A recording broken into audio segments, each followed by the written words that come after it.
Nilai tukar rupiah semakin tertekan terhadap dolar Amerika Serikat dan nyaris tembus level psikologis 16.000. Data Gisdor Bank Indonesia menunjukkan rupiah melemah setelah pengumuman kemenangan Donald Trump pada 6 November 2024. Nilai tukar rupiah melemah dari 15.766 ke 15.840 per dolar Amerika Serikat. Pelemahan rupiah berlanjut hingga 21 November, lalu pada 6 Desember 2024, rupiah menguat ke level 15.848 per dolar Amerika Serikat. Jumat 13 Desember 2024, rupiah kembali tertekan, hampir tembus ke level psikologis Rp16.000 atau berada di angka Rp15.987.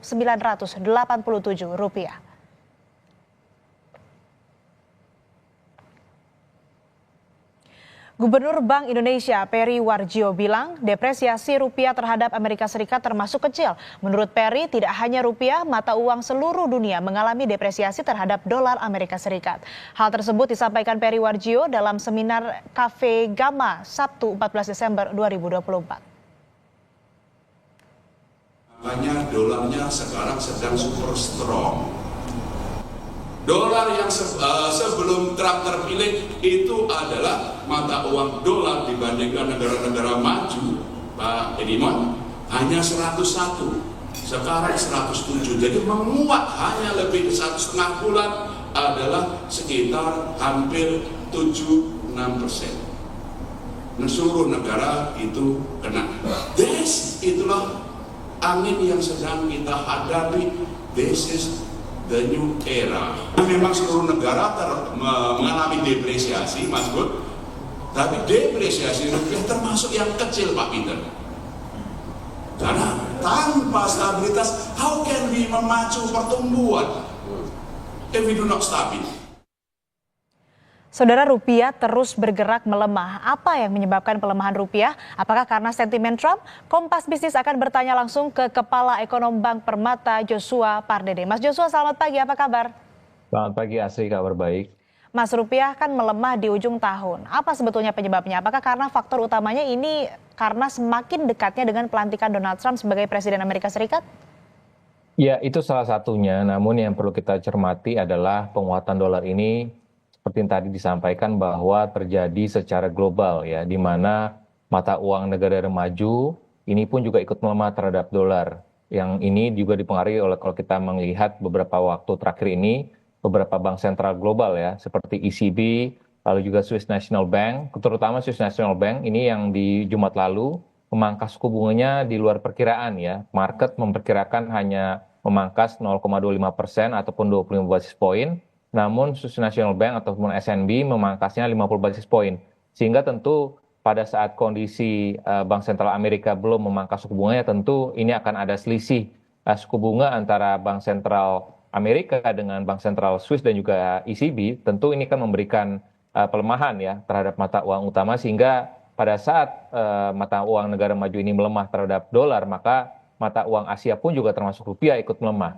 Dan di samping itu pun juga betul bahwa pasar ini memang cenderung concern ya, ataupun khawatir terkait dengan Presiden terpilih Amerika Serikat yakni Donald Trump, yang memang kemungkinan akan kembali lagi memberlakukan kebijakan yang sifatnya inward looking policy ya, kebijakan yang inward looking policy, di mana akan terkait dengan bagaimana kebijakan yang Make America Great Again ya, bagaimana dengan memangkas corporate tax-nya, lalu juga dengan menaikkan tarif impor untuk produk China dan juga produk dari negara-negara lain. Tentunya ini akan bisa berdampak ataupun bisa memicu lagi perang dagang ya, perang dagang yang sudah kita lihat juga di tahun 2019 yang lalu.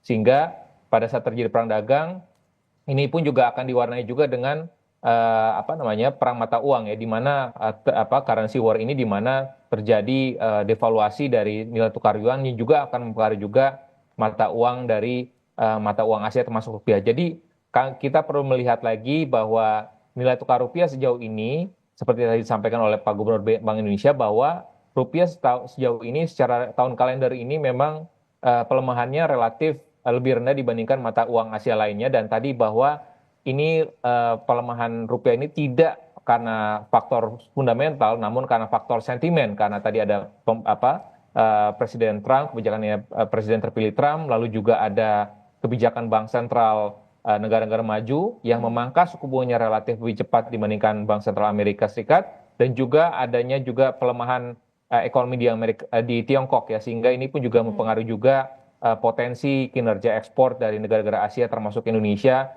yang notabene memang mengandalkan Tiongkok sebagai mitra dagang utamanya. Artinya memang ini faktornya bukan faktor fundamental tapi faktor sentimen, dan tadi juga Mas Joshua sebutkan bahwa sebetulnya seperti yang disebutkan oleh Gubernur Bank Indonesia Peri Warjio bahwa pelemahan rupiah terhadap dolar Amerika Serikat tidak hanya rupiah begitu, tapi juga secara global negara-negara maju ini terjadi pelemahan terhadap dolar Amerika Serikat. Lalu selanjutnya nih Mas Joshua, apa dampak pelemahan rupiah terhadap beban pemerintah dan juga masyarakat khususnya secara langsung?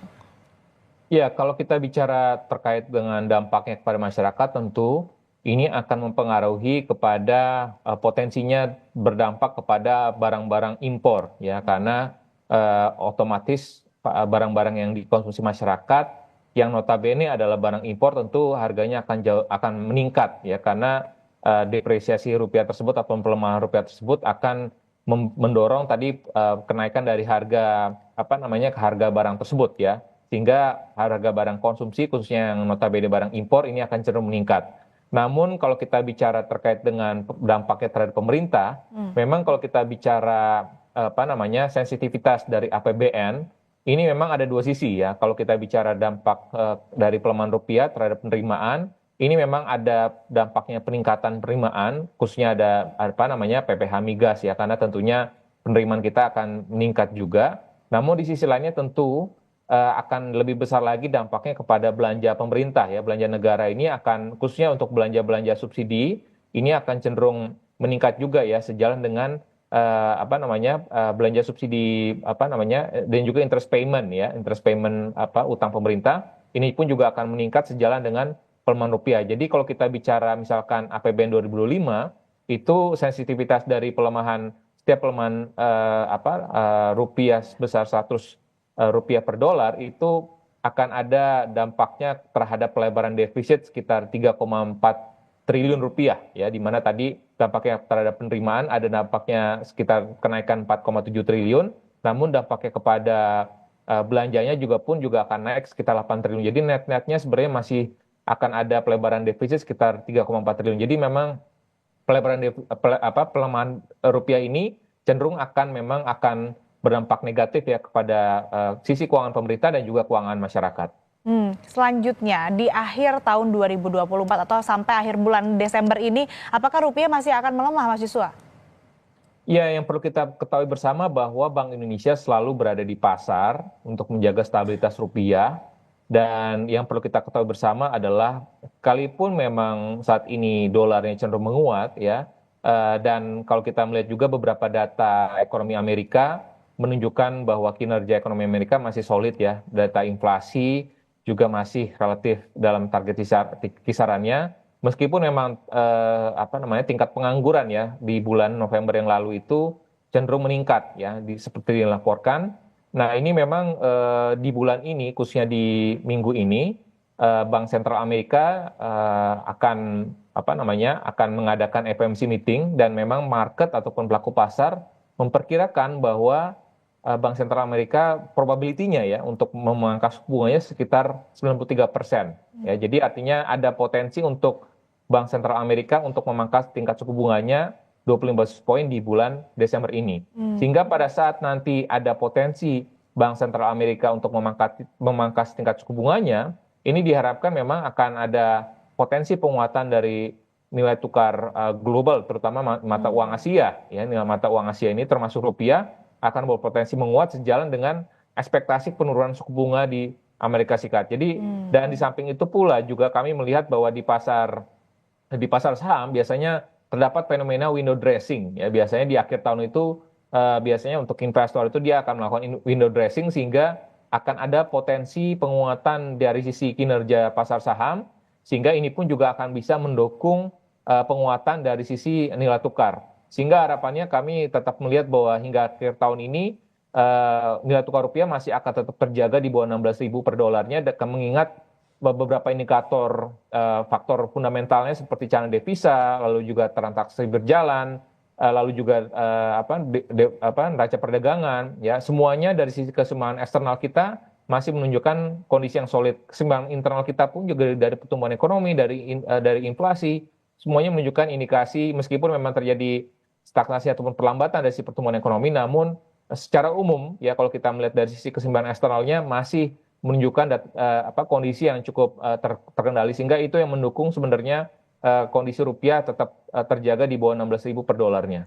Oke, sampai akhir tahun diprediksi masih di bawah 16.000, tidak menyentuh 16.000 ya. Tapi tadi nasib nilai tukar rupiah juga salah satunya bergantung ataupun juga depends tergantung dari suku bunga atau the Fed begitu ya. Nah, selanjutnya saya ingin kembali lagi kepada pernyataan dari Gubernur Bank Indonesia Peri Warjio yang menyatakan kan mata uang yang terdepresiasi setelah kemenangan Trump ini tidak hanya Indonesia. Nah, kalau untuk Indonesia, perlukah Bank Indonesia ini melakukan intervensi atau seperti mekanisme market biasa saja, toh yang melemahkan tidak hanya rupiah, Mas Joshua? Ya, tentu dalam hal yang tadi kami sampaikan bahwa Bank Indonesia terus melakukan triple intervention ya di pasar SBN, di pasar spot rupiah, dan juga di pasar domestik NDF-nya. Itu secara reguler tentunya akan dilakukan langkah-langkah stabilisasi jika diperlukan apabila tadi nilai tukar rupiah sudah di luar level fundamentalnya, ataupun tadi pelemahan rupiah sudah melampaui misalkan pelemahan dari mata uang lainnya ya di Asia. Dan kalau kita lihat saat ini langkah-langkah stabilisasi saya pikir terus dilakukan oleh Bank Indonesia, dan tentunya ini yang menarik adalah di minggu ini ya adalah yang tadi kami sampaikan, selain FOMC meeting, Bank Indonesia juga akan mengadakan RDG. Jadi tentunya keputusan dari RDG Bank Indonesia ini akan penting sekali karena apakah momentum inflasi yang terkendali ataupun yang cukup rendah ini dimanfaatkan oleh BI untuk memangkas suku bunganya, sekalipun memang di sisi yang lain tadi ada pergerakan dari nilai tukar rupiah yang cenderung sedikit melemah di bulan Desember ini, namun tentunya tadi mempertimbangkan bahwa ada ruang penurunan ya, karena kalau kita bicara Bank Sentral Global, Bank Sentral Kanada memangkas suku bunga, Bank Sentral Eropa memangkas suku bunganya, lalu juga Bank Sentral Swiss juga memangkas suku bunganya di luar perkiraan, lebih besar dari perkiraan, dan juga diperkirakan juga Bank Sentral Inggris pun juga akan memangkas suku bunganya. Jadi sebenarnya kami melihat bahwa dengan potensi penurunan suku bunga acuan Fed ataupun Bank Sentral Amerika, ini memang masih akan ada potensi untuk Bank Indonesia terus menjaga stabilitas rupiah ya melalui triple intervention, melalui local currency settlement, local currency transaction, dan juga tentunya dengan TDDI falas ya. Jadi saya pikir cukup banyak beberapa instrumen yang sudah dipersiapkan oleh Bank Indonesia untuk menjaga stabilitas nilai tukar rupiah, dan tentunya yang terpenting lagi adalah bagaimana menjaga, dan ini perlu koordinasi dengan pemerintah dengan menjaga iklim investasi ya, khususnya dengan berkomunikasi dengan investor, baik itu portfolio investor dengan juga foreign direct investor, supaya iklim investasi Indonesia ini tetap kondusif sehingga suplai falasi dalam negeri pun juga akan tetap terjaga sehingga tadi nilai tukar rupiah akan tetap stabil sesuai dengan level fundamentalnya. Oke, jadi suku bunga estimasinya bagaimana? Turun atau tetap? Ya, memang ini kita melihat bahwa di satu sisi kalau kita mempertimbangkan inflasi sampai dengan November year to date kan cukup rendah ya, 1,1%, sehingga memang ada potensi di mana inflasi hingga akhir tahun ini akan bisa di bawah 2%, sehingga memang tadi di satu sisi ada ruang penurunan suku bunga BI dengan mempertimbangkan bahwa Fed-nya juga menurunkan suku bunga, dan juga suku bunga Bank Sentral Global pun juga sudah turun di bulan Desember ini.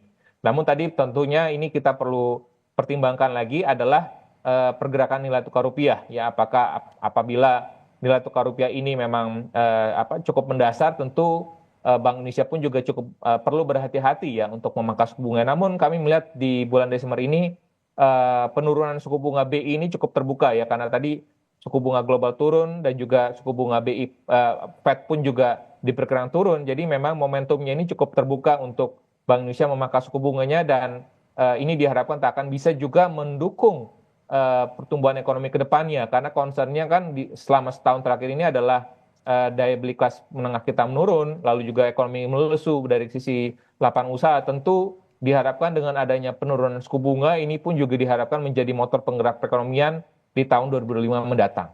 Oke, kita kembali tentang Trump, Mas Joshua. Salah satu kebijakan Trump yang paling menonjol adalah proteksionis yang memicu perang dagang. Seperti yang Mas Joshua juga tadi di awal sudah sebutkan. Nah, selanjutnya pertanyaannya adalah apa yang perlu diantisipasi? Setidaknya kan Indonesia pernah belajar 4 tahun sebelum era Joe Biden. Ya, tentu ini yang PR yang belum terselesaikan sepenuhnya ya. Kalau kita bicara dari sisi misalkan bagaimana kesiapan pemerintah Indonesia dalam menyiapkan supaya investasi di Indonesia ini bisa ramah gitu ya bagi investor. Karena kalau kita bicara kemarin Nvidia ya yang sudah berkunjung ke Indonesia tapi investasinya di Vietnam.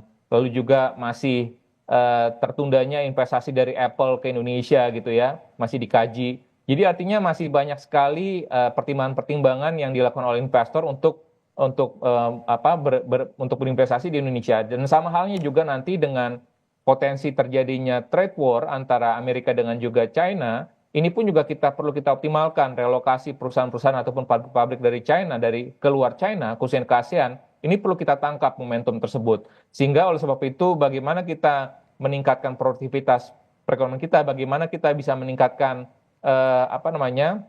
daya saing investasi kita, meaning bahwa ICOR kita masih relatif tinggi, bagaimana kita bisa meningkatkan dari sisi kepastian hukumnya kita tingkatkan gitu ya, tingkat korupsinya bisa kita tekan gitu. Tentunya ini menjadi pertimbangan-pertimbangan yang penting sekali untuk kita bisa menangkap tadi opportunity dari sisi trade war yang bisa terjadi antara US dengan China. Dan di luar itu pun juga saya pikir kita perlu juga memberikan catatan positif ya, di mana keinginan pemerintah untuk masuk OECD, untuk join OECD dan juga join dengan BRICS ya, saya pikir semangat ini perlu kita nilai positif karena pemerintah mau menjadi kawan untuk semua blok ya. Pemerintah tidak ingin